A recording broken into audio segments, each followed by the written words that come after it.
Okay, guys, so in the previous video, we were using control IO to control factory IO. We have this conveyor here, and we had the pallet going along, and we're able to control it either by hitting this guy and turning on the conveyor. That's, why is this not working? There we go. Beautiful. Then we got pallets coming by, or we could use control IO, right? So can we control it here? Yeah. So the only issue is that if you were controlling it within factory IO, then it supersedes what's going on in control IO. But we're able to have a power source just turning on a Boolean output here. And again, here you can see that it's not working because it's still forced. So I need to release this guy.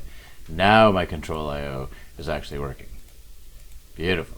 Okay, but let's see if we can figure out how to put in some push buttons now. So let's put in a stop and a start push button. So we've got to create that in factory IO. So let's stop this here so we can see the pallet. And what we're going to do is we're going to grab, there's like a little pole. There we go, right here. This is called a column. So we're going to bring this bad boy over. Let's put it right here. Beautiful.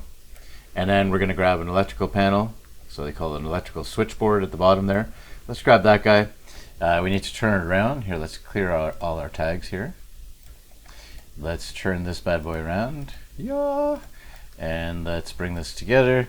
And let's press V and lift it up. Okay, it looks like it's on it, but it's clearly not. So let's zoom out a touch. Let's bring this up just a bit. Beautiful. And then bring this up against the column. And I've missed it. It takes a while to get used to putting everything together because it looks like it's together, but I still need to move the panel over just a touch. Okay, beautiful. So now I got this panel that's sitting on basically a piece of unistrut there. And I'm going to put in some push buttons now. So push buttons are right here, and you'll find that there are indicator lights and there's push buttons. So I want a start push button. So again, looking down here, you can see the name. So there's a start push button. I'm going to grab this guy. These are particularly hard to line up. Let's see if I can do this properly. Looks good, but it's backwards. So let's flip this bad boy around. And then, is it sitting on the panel? Very nice. Okay, so we got our start push button there. And then we want to change the color. So we're going to right click on this bad boy and go to color. This one's our start, so let's make this one a green. Beautiful. Then let's go to a stop. So we got a reset push button, start, reset, stop push button. Okay, so the default is that it's black. It's right in my face there. So let's turn this bad boy around. Let's push this back now. Sweet. Okay, finally in place. Now we want to change the color of this guy. I want this one to be red. So I'm going to go to color and then red. Beautiful. Okay, these guys are called start button 0 and stop button 0. If you wanted to change the name of these guys, then just click on each of the tags here. For one, let's look at the state of the actual switch. So if something is actually closed or sending voltage into the PLC, then it's going to be yellow. So we can see that the stop push button right now is normally closed. If I press it, this will go out. So you'll see that this will no longer be illuminated as well. I can hit play.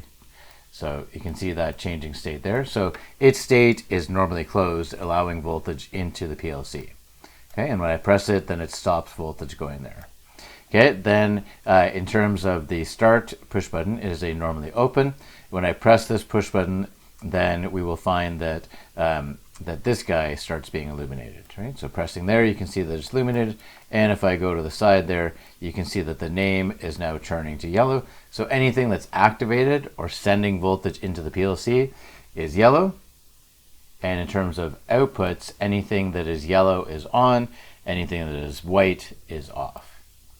Beautiful. Okay, if I wanted to change the name of this guy, then I can just double click on the tag here and I should be able to change it. So maybe I don't want to put start button 0. I just want to say that it's the start and stop push button.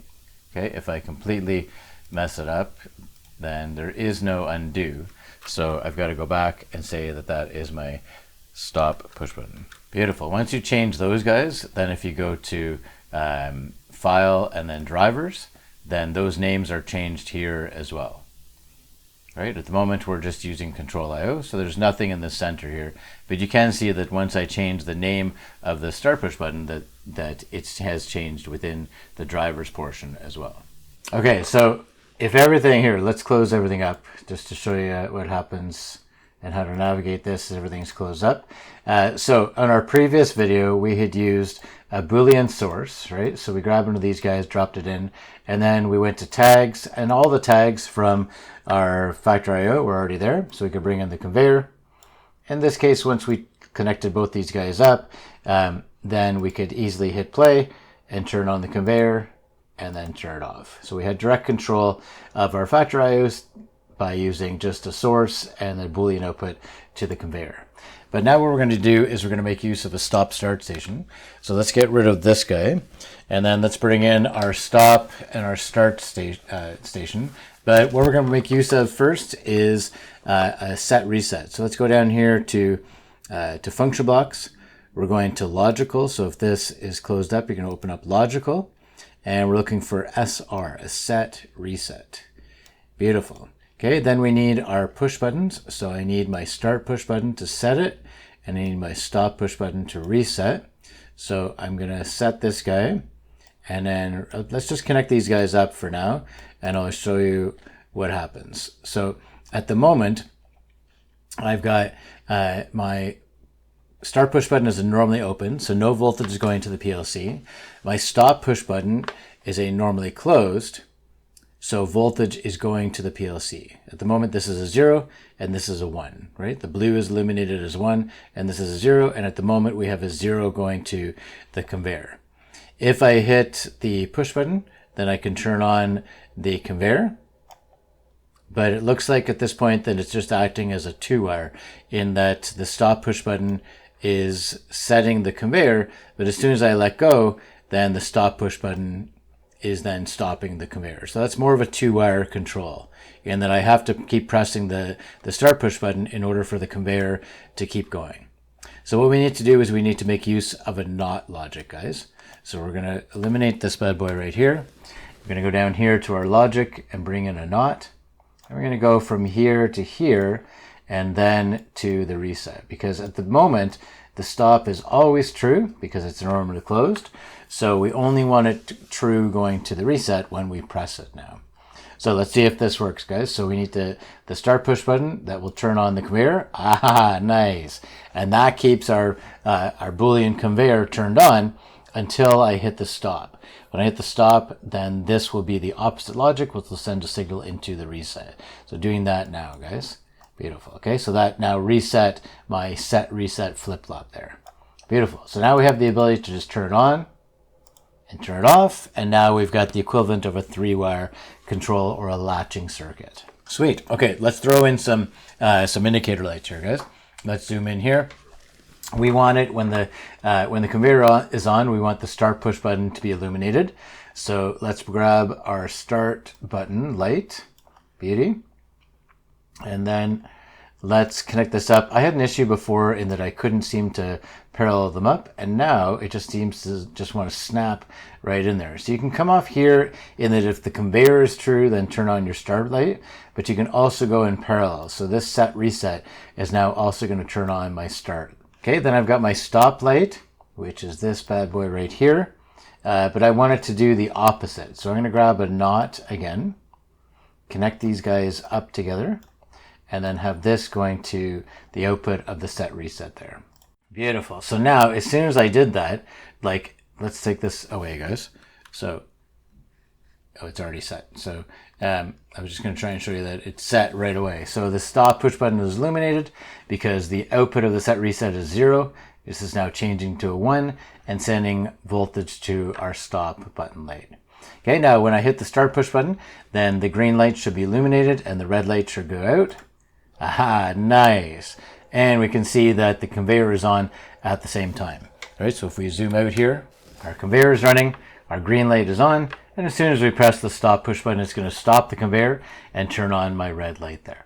Sweet. So a quick and easy way. I mean, it's not the exact same way as you would do something in ladder logic, but I like the way the control IO is set up, is that you just drag and drop the stuff in, and then it's already configured to talk to your factory I/O.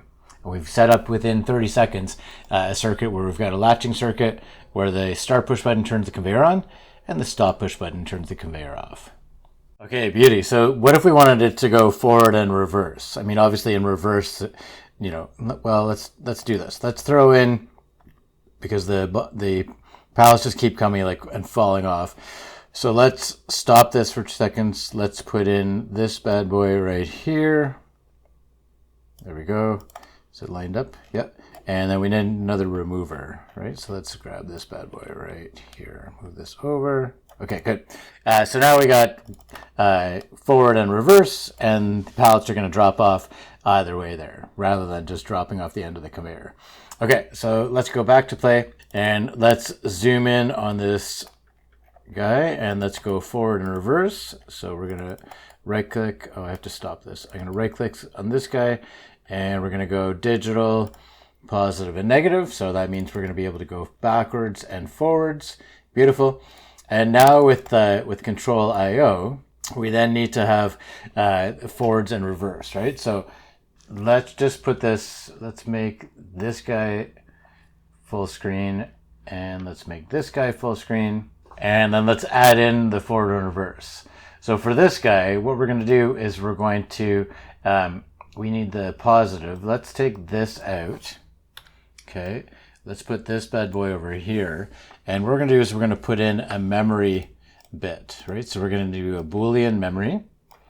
And this guy is going to go to here. Okay. And then can we put a comment in? Can we label this guy? Utilities note. Okay, cool. Note. Beautiful. How about making this smaller? Okay, so this guy is going to be bool memory bit, and then we're going to make use of this guy to either go forward or reverse. So we now have the stop start that's going to turn on a Boolean bit, then that Boolean bit is going to go either in forward or reverse now. Okay, but we need to, if we're going to make use of that guy, so let's, can we duplicate that guy? No, it doesn't look like we can duplicate it. Then let's make use of the same Boolean bit here. Okay, it's addressed the same, right? That's Boolean 0 and Boolean 0.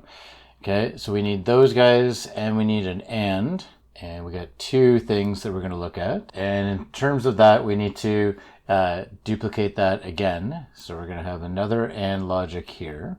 We need a Boolean output as well. So same bool, right? Whenever we turn this guy, then either one of these guys is going to turn on. And then we've got the positive, and we need the negative direction. Okay, these outputs are going to go to these guys. This bad boy is going to go here. Beautiful. And then we need a selector switch, right? So let's go back to our factory I/O, and let's drop in a selector switch. That way we can have the selector deciding forward or reverse, right? Okay, give me 2 seconds. Let me just drop this onto the control panel, and I'll be back to you. Okay, so now we've got our selector switch, and then if we want to, let's view and dock all tags. Selector state 0 is going to be forward direction. Okay, and then state 1 is going to be reverse direction. Excellent. Okay, so now we got forward and reverse direction here. So let's go back to control I/O, and then we should be able to select those guys, right? Okay, forward direction is here, and reverse direction is right here. Beautiful. Okay, so these guys are going to go together. And so if I have, now let's see if we can snap both things side by side. Then we can look at both of them at the same time. Okay, I think that's the best we're going to get. Okay, so we've got factory I/O here. And now if we're in let's see, we got, at the moment, the forward direction is true. So 0 is forward direction. If I move this to the opposite position, you can see that the reverse direction is now true. So I'm now going to go back to the forwards there. I'm going to zoom out, and we'll hit play here, and the conveyor should start to run. Beautiful. So now we're running in the forward direction. So we have the Boolean bit here, and we've got the forward. So now the positive conveyor is now live. And if we, well, let's see, if we change this, if we change reverse direction, it goes in reverse right away, right? So we can now stop and start this bad boy. And then by changing the selector switch, we can then change the direction of our conveyor and still maintain the ability to start and stop everything. In this case, we don't have to hit stop. We just need to change the direction of the selector switch, and all of a sudden the conveyor moves in the opposite direction. Sweet. Okay, so to finish this video off, let's put in a forward and reverse indicator light. So we're going to stop this bad boy. We're going to go to our palette. Let's make this bigger. Let's go down. Let's grab some indicator lights. So indicator lights are right here, guys. So give me 2 seconds. Let me drop this onto the control panel. Okay, and then we'll quickly change the color of these guys. So let's do blue for this guy and yellow for the other direction. Beautiful. And let's change the name of these guys. So light indicator 0 is going to be forward. Okay, and this guy is going to be reverse. Beauty. Let's undock all our tags. Let's go back to Control IO, and then we'll add those guys in. So for this one, if we're going in the positive direction, then we're going to add in our light. There we go. Okay, we're going to parallel those guys up, and then reverse light.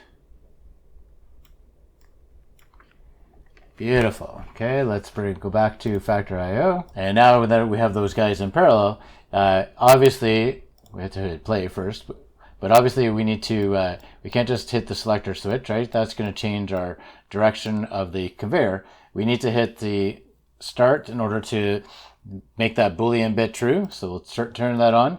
And now we're in the forward direction with our forward light illuminated. Let's zoom in a touch. Beautiful. We hit the stop. And then we'll put it into reverse. So I'm going into reverse now, and then hitting the start push button, and this should go backwards, and the reverse light should turn on as well. Sweet. All right, guys. So now we've been able to create a forward reverse contactor to control our conveyors. And it looks like at the moment we don't have to hit stop. We can just simply change the state of our selector switch, and the conveyor is moving in the opposite direction there. Excellent. Hopefully everything's making sense so far, and you're understanding Control IO, and you're understanding a little bit more about Factor IO and how to put push buttons on, change the names, and then change the colors of the indicator lights and stuff. Okay, we'll see you guys on the next video. Thanks very much for watching all the way to the end, guys.